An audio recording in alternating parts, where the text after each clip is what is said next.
Hey guys, Negative9 here, how is it going everybody, and welcome to the third and possibly final part of my new player's complete guide to Guild Wars 2 in 2017. So in this third episode, or third part as I promised, I will be talking about what to do once you get to level 80, as new players, and even me when I first leveled up to 80 in Guild Wars 2, it was confusing once I got there because the game, like many parts, just sort of leaves you to your own devices. Like when you first log into the game and get out of the tutorial zone, it kind of leaves you to figure things out on your own. And it sort of does the same thing once you reach level 80. So in this third episode, I'm going to try to give you some tips and some things you can try to accomplish and work towards once you're level 80. And once again, before I start, this is a new player's guide, so I thought I might as well sort of plug my guild that I created again. So I created a guild that is for new players and existing players, but with specifically the goal of helping people out and being sort of, I don't know, just sort of a friendly guild, pretty casual, that people can just come out, hang out in, and learn about the game if they need to learn about it, or complete some fun activities. We got a guild hall and stuff. We have about 143 members, I believe. So if you do want an invite to the guild, either mail me in-game at Negative97349. That is 2 E's in Negative9. I did spell it wrong when I created this account. Don't blame me, I was like 13 years old at the time. Or you can leave your account name below and I will add you as well. Just as a tip to new players, because I did get a couple comments on my other videos saying new players may not know how to accept guild invites. If I'm invited to a guild, once you press G, there should be a little name here, one of the Tyrian Service Syndicate. You should be able to see that somewhere on the guild tab. So look there and you should be able to click accept, and then these little boxes are showing what guild you represent. So if you want to represent our guild, meaning all your so if we do any guild missions, you have to probably be representing the guild, I believe, to get credit. So if you want to get credit for our guild missions and stuff, and if you want to have the TSS tag by your name when you run around, go ahead and click represent. So that's that. Let's get into the video. Alright, so the very first thing you're probably going to want to do once you reach level 80 is you're probably going to want to buy Heart of Thorns if you have not already. I know that may be something that a lot of you don't really want to do. Nobody likes to spend money. But if you want to be able to unlock the Mastery system, which is the post-level 80 progression system in Guild Wars 2, and get credit for all the experience that you will be gaining after you reach level 80, you continue to gain experience if you didn't know that after level 80. So if you want to continue to get that experience and have it count towards something, you are going to want to buy Heart of Thorns. Now you can upgrade to Heart of Thorns in the gem store if you have somehow magically gotten a lot of gold that you can convert into gems. You probably will not have done that, so you may just want to buy it standard right now, just with real money, because there is a new expansion coming out fairly soon, or they will be announcing it fairly soon. So Heart of Thorns is already pretty cheap as it is. They've already discounted it quite a bit, and they are now selling it with the base game. So chances are you probably have Heart of Thorns already, unless you are a free-to-play account. In that case, you're probably going to want to buy the game and buy Heart of Thorns, which will be included in it. So just buy the game if you are a free-to-play player. That's your first job at level 80. It should be pretty cheap at this point. I found pretty cheap deals. I've even thought about buying a second account a couple times, because I believe I saw Guild Wars 2 and Heart of Thorns for $15 the other day or something. So keep an eye on the Guild Wars 2 official Reddit, because there's always good deals up there when they are posted. So that is the first tip. Yeah, you're going to want to do Masteries, because Masteries are what allow you to gain additional abilities and all sorts of cool things like gliding after you reach level 80. And these are found solely through the Heart of Thorns expansion. So as you can see, these are all the things that I can get through the Mastery system. So help with legendary crafting, and then gliding. You can see I only have 51 Mastery rank at this point, but that is something that I will try to max out or get fairly high before the next expansion. So yeah, there's all these things that you can unlock, stuff with the raids, all sorts of stuff. So that is tip number 1, and probably the first thing you want to do when you reach level 80. Now by this point, if you haven't picked a build that you want to play with, you're probably going to want to do that as well. Builds, let me just go to my build tab, are sort of how you customize your class or your profession to play the way you want it to really play and how you enjoy playing. So as you probably know by the time you reach level 80, there are all sorts of weapons you can use that sort of change the playstyle of your class, depending on which class you do play. So for example, Guardian can use everything from a great sword to a longbow if you have Heart of Thorns expansion that you can get through the specialization system, all the way to torches and shields and stuff. So each one of those kind of changes how your class plays, and it's important to sort of find what you want to do or how you want to play fairly early on so you can start building towards that. So personally, my build, I enjoy playing a Burn Guardian. Burn Guardian is not the most popular build at the moment. I do have a feeling that in the expansion, Burn Guardian is going to get a big improvement, though. That's just my general feeling, I guess, really. But it doesn't really matter to me because I enjoy playing it. It's really fun to play, in my opinion. So my build is sort of all catered towards Burn Guard. So if I go into my equipment, I can sort of show you that I've gotten equipment that will cater to my build. So with Burn Guardian, you want a lot of condition damage. Now this is by far a completed armor set. I don't have ascended weapons or armor or anything, so that is something I'm definitely working towards. I'm a little bit lazy, to be honest, but if you are a little bit more disciplined than me, you can start getting weapons and armor that will fit towards your build. As you can see, I have the Superior Rune of Balthazar, which increases condition damage and burning duration. So all of that helps my build and helps me complete my build to a certain extent. Another thing you're going to want to think about when trying to figure out the build you want to play and build towards is what you want to do at level 80 after you've sort of completed Heart of Thorns and maybe played through the expansion as well as the story for the expansion. You're going to want to think about what game modes you're going to focus on or what mix of game modes you're going to focus on. So for example, if you're going to PvP a lot, you don't really need to worry about gear because in PvP everything is sort of customizable freely. You don't really have to worry about armor. You can just go into PvP and set your build, custom make it in there, and it'll automatically set your stats to whatever you want. So you can not worry about. So there's sort of not like a gear treadmill for PvP, which is good. So it's solely based on skill. You can have whatever build you really want.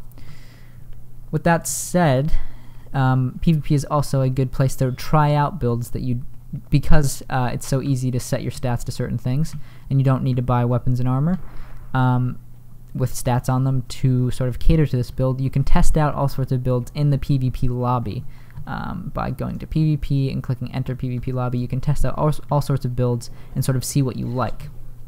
Now, if you're going to want to try to raid or do world versus world, if you want to sort of metagame it and be like the best, most efficient guardian you can be, you're probably going to want to look up one of the more popular builds on sites like MetaBattle and stuff like that. If you want, it'll just make it a little bit easier to find raid groups or maybe a serious world versus world guild. I know serious world versus world guilds. I've been in a couple, and I've participated in a couple. They do have set builds for their classes that are the most efficient for doing things in world versus world. For example, an elementalist, you're probably going to want to use a staff, and you're probably going to want to be basically a glass cannon depending on what guild you're in and what sort of role you're going to fulfill. But generally that's what I played in a world versus world guild. I was just like a glass cannon staff elementalist because those are really effective for AoEs and all sorts of stuff in world versus world.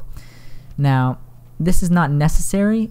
I have raided with my Burn Guardian. It's not like the most efficient, but it doesn't really matter if you have people that you are friends with that you play with, or if it'll just make it slightly harder to find a group if you don't have a guild or a group of friends to try to raid or world versus world with. Of course there are casual raiding guilds and casual world versus world guilds. It'll just make it a lot easier. It's all convenience at this point. So that's just something to think about. Maybe if you want to make raiding and sort of really focus on raiding, you're probably going to want to join a raiding guild and sort of find one of the builds that they use or find a popular build for your class in raids.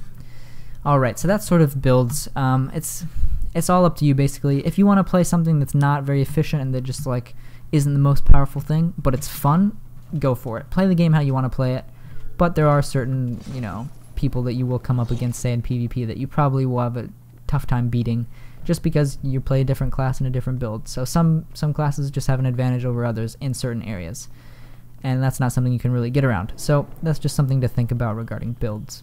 So I've probably rambled on long enough on builds. I hope something in there was helpful to you. I sort of just rambled about a large variety of things there. Next is Ascended Gear. This is something that, especially in regards to raids, people have a lot of confusion over. Ascended Gear is not needed, is not essential for raids.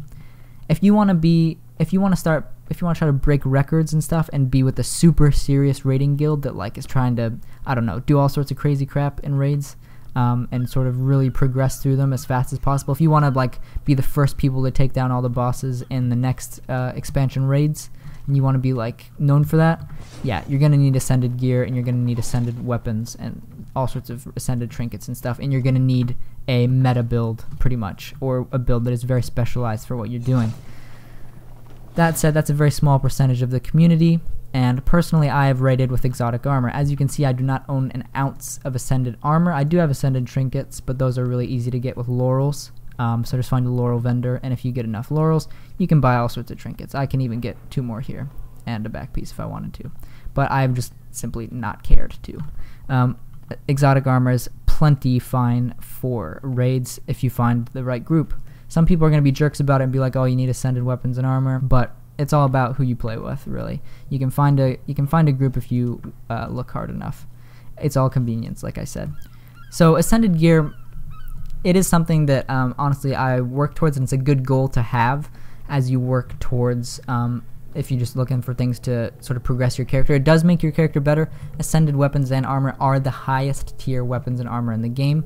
The only difference between ascended weapons and armor and legendary weapons and armor is that legendary weapons and armor are just cosmetic. They look better cosmetically generally. That is the only difference between legendary and ascended class armor types or weapon types. They are both statistically exactly the same. So there's no reason to go out of your way to get a legendary weapon, bar you just think it looks cool. That's the only thing you should be judging legendary weapons on, the look, the cosmetic side of it. So that's just something to think about as well. Now, in terms of crafting or getting legendary armor, or ascended armor, weapons and armor, there are a couple ways to do that. Ascended weapons and armor are drops in the fractals of the mist. That's another thing you can do, another thing along with raids and PvP and world versus world that you can think about doing at level 80. Fractals, it's sort of very RNG-ish on how much gets dropped or if any get dropped. Raids do drop legendary or ascended weapons and armor. If you're, again, RNG favors you. And but you can craft ascended weapons and armor. That is the fastest way. If you have the gold to craft ascended weapons and armor, that is the fastest way to get them. Now, of course, everyone does not have the gold, and everyone doesn't really want to pay gems to convert to gold to get ascended weapons and armor. So crafting, if you can save up money and get the mats for it, is definitely the fastest way.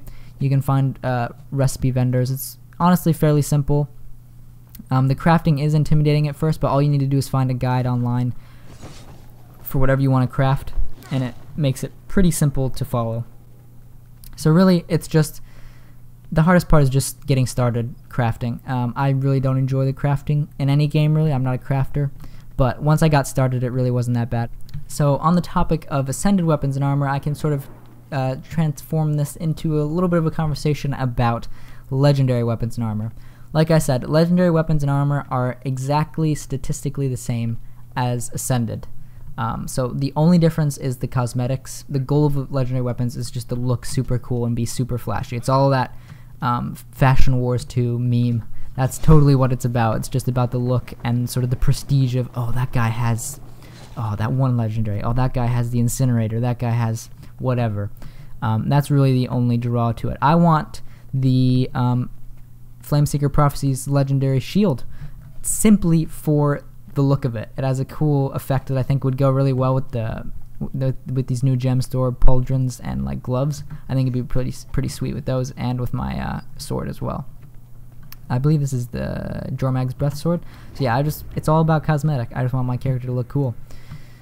Now, that's all fine and dandy. So, but legendary weapons are harder, and legendary armor are a little bit harder to craft. So there are, basically you need to look up a guide for legendary weapons and armor. It takes a long time. It takes a lot of different things. You will need world completion, which is another thing you can work towards at level 80, completing all of the maps, getting all of the vistas, waypoints, hearts, all that stuff.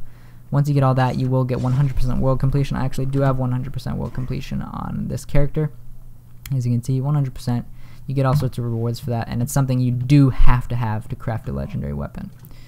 So that's just something to consider. It is a lot of work, legendary weapons and armor. So personally, the shield is probably the only legendary I will ever attempt to make. I may not even finish it. I don't even know if I want to finish it, to be honest, because the shield's not something that I plan on using in any of my builds in the future. That could change, of course, but I don't know. I don't even know if I'm going to finish it. And I do not plan on ever getting legendary armor unless the cosmetics sort of improve on it. Like the legendary armor that they recently released just does not look good in any way to me. So if they eventually create another set of legendary armor that looks cooler, maybe I'll try it. But again, the work does not merit how cool it looks for me. And that's just opinion based. That's the shame, in a way, of legendary weapons and armor. It is sort of opinion based because it's all about cosmetics. But that is the way it is. And I think it's a good thing, because in other games you don't want to come back after 3 years and all of a sudden there's 7 more tiers of armor that are better than the best armor that you had at the time. So Ascended and Legendary armor and weapons will always be the best, and nothing will ever change that unless they for some reason decide to add a separate class of armor, which I'm pretty sure they won't, and I'm pretty sure they've said they won't. So really, Ascended weapons will always be the highest tier. So you can come back after years and that will still be the same case. It has been so far in the lifespan of Guild Wars 2, ever since they introduced Ascended weapons and armor.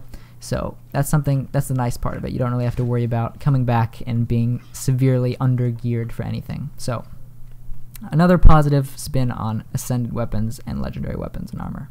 Now, I mentioned earlier the sort of game types that you're going to want to think about when you think about what you want to do at level 80. I mentioned raids, I mentioned Fractals of the Mist, which are they've basically taken over the place of dungeons in Guild Wars 2. Fractals of the Mist are sort of randomized mini dungeons in which you do everything you do in a regular dungeon, except the difficulty scales after a while. You can go all the way up to Fractal level 100, I believe, and you'll get all sorts of rewards. The rewards scale as well. So that's something that is if you want to, if you really love the combat in Guild Wars 2 and you like doing dungeons and stuff, that's a good way to get the Ascended weapons and armor. It's all RNG based, but if you just enjoy that game type and that's how you want to get Ascended weapons and armor, go for it. I talked about PvP. PvP is pretty easy because you basically need 0 experience anywhere else. You can come in at level 1 and become a really good PvPer because it's all stat based, it's all just stat based that they give to you. So really, PvP is really easy to get into if you are interested in PvP in Guild Wars 2, which is always a good thing. You don't need to level up to 80 to become a serious PvPer. World vs. World, on the other hand, is a little bit different. I mentioned it a little bit earlier. World vs. World is more about the I think the guilds and the people that you run with a little bit more than the specific gear you have. The gear is important, but really, if you want to be a serious World vs. Worlder, it's more the people that you run with rather than the gear that you have. Of course, you need good gear eventually if you're with a really serious server or a really serious guild. That is, of course, something that you're going to want to think about. But really, it's more you just need to find a good group to play with. And there's all sorts of places to find guilds and stuff. If you don't want to move servers, just look up maybe a forum for your server or ask people around. There is a guild website where people advertise their guilds. Ask around the server, look for World vs. World guilds, and it's pretty simple. If you want to be with like one of the highest tier World vs. World guilds, I don't really know where they are at this point. The last time I was in a high tier World vs. World guild was at launch and then a year or two after launch. So it's been a while since I've been in a sort of premium World vs. World guild. But Blackgate's a big server. All the full servers probably have a lot of good World vs. World people. There are new World vs. World rewards, so a lot of people have been playing World vs. World recently, so it may be easier to find a group to run with now. I don't know. Really, it's just, like I said, finding people to run with. There's a new legendary backpack for World vs. World, so that's something you can work towards too. Basically, it comes down to setting goals for yourself once you reach level 80 in Guild Wars 2. 90% of the game occurs after level 80, so you're really at the beginning of the game once you reach level 80. I'm not saying that the process of leveling is not important, but the process of leveling becomes very easy. It is very easy to level in Guild Wars 2. Honestly, Guild Wars 2 is the easiest leveling of any MMO I've ever encountered, ever. And they do this for a reason. They do this not because all the fun stuff happens after level 80, but just because people these days, I think, don't really, they all just rush through it anyways. So why make it more difficult for people to rush through what they're already going to rush through anyways? So yeah, level 80 is just the start for Guild Wars 2. There is so much to do after level 80, and there's so much to do in the future as well once they add new content with the new expansion and stuff. So there's lots of stuff to look forward to. It's all about setting goals for yourself. Maybe say, I want to create a legendary weapon before the next expansion, or I want to get ascended armor before the next expansion. I know my personal goals are, I want to increase my mastery rank before the next expansion. I want to try to max it out maybe if I can. Probably not going to happen, but I do want to get into the hundreds at least for mastery rank, just because it'll be probably a little bit easier to move around the zones and stuff. In Heart of Thorns, it gives you stuff like gliding and all sorts of stuff like that, just for ease of access really. And then in the new expansion, because they're going to add all sorts of new masteries, I'm sure, for the new expansion, so I just want to be up to date on masteries so I'm not even more behind once the new expansion starts, and I can sort of focus on the new ones rather than go back and be working on old masteries once the new expansion does come out. So that's one of my goals. I may try to finish my legendary weapon before the new expansion. Not really sure about that. Depends how motivated I am. Yeah, those are my goals. I want to get ascended weapons and armor for sure. That is something I'm actively working towards. I'm working on getting the trinkets and stuff now, and then I'll work on the weapons and the armor. So I'll probably try to craft that. And then finally, I've created a guild. So that's the other thing I'm working towards. That's it. That's probably my final tip for what to do once you reach level 80. Find a guild to hang out with. Like I said at in the very first episode, or very first part of this little series, I said Guild Wars 2 is more fun with other people. It will keep you playing. Any MMO, it's a social game. It's all based around being social. So why play an MMO if you're gonna sit around and like loan it on your own? I mean, I understand that you can enjoy the mechanics, but really play with some other people because it will keep you playing longer and it will have a lot more fun playing. So that is my final tip for new players to Guild Wars 2 in 2017. So I hope this sort of more casual style of video over the course of this 3-part series sort of helped you guys out. It certainly helps me explain things a little bit more. It's not as clean, it's not as concise, but I feel like I can get my points across more quickly and probably more efficiently than if I was trying to write a script for every video, and that would take a long time because yeah, these videos were meant to be kind of long so you guys can just sit down and listen as you sort of do your thing in the game.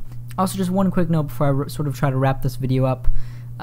So there's so much stuff to do after level 80 that I can't be super precise about how to accomplish everything. So I will be linking a guide below that goes over in detail over everything that you may want to do and how to do it and how to get into it.